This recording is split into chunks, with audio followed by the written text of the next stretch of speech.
বাংলাদেশের দালাল বলে, মিডিল ইস্টে কফিল বলে, আর জাপানে হাকেন বলে। এই জাপানে হাকেনগুলা কত ধরনের মাদারচোদ আপনি কল্পনাই করতে পারবেন না। এই নির্দিষ্ট পরিমাণ কোম্পানির সাথে এরা ডিট করে রাখে, এবং যদি আপনি চাকরি নিতে চান এদের মাধ্যমে নিতে হলে এদেরকে নির্দিষ্ট পরিমাণ ধার্য করা থাকে যে এই অমুক চাকরি আছে, এই অমুক চাকরির জন্য এত মান টাকা দিতে হবে, এবং তার নির্দিষ্ট পরিমাণ বাসা আছে, সেই বাসা ভাড়া কয় টাকা সে নিচে কি করছে দেখার বিষয় নয়। আপনি এই বাসায় থাকবেন, আপনাকে 5 মান করে মাসে টাকা দিতে হবে, আর তার নির্দিষ্ট পরিমাণে দোকান আছে, নির্দিষ্ট দোকান থেকে আপনাকে বাজার করে খেতে হবে।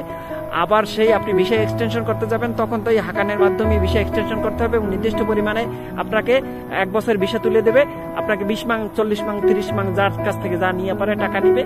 এবং আপনি ডিপেন্ডেন্ট বিষয়ে বউ আনতে চান আপনাকে, অথবা স্বামী আনতে চান, নির্দিষ্ট পরিমাণের টাকা ধার্য করে দেবে, এর মাধ্যমে আপনাকে আনতে হবে।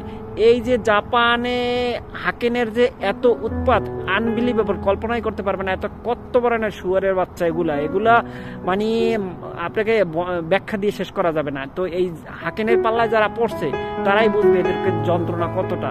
এদের মন মতো এরা যা বলবে ওটাই আইন, ওটাই ল, ওটাই সব। আর হচ্ছে বাংলাদেশে উকিলের মতো এরা একটা ক্লায়েন্ট, অর্থাৎ একটা জাপানে কোনো যদি লোক আনে ওয়ার্কার ভিসায়, এরা মনে করে এক একটা ক্লায়েন্ট, এই ক্লায়েন্ট তারা ধরে রাখবে, কারণ বছর বছর এটা ভিসা এক্সটেনশনের জন্য এদের একটা কঠিন বিজনেস, আনবিলিভেবল ভাই।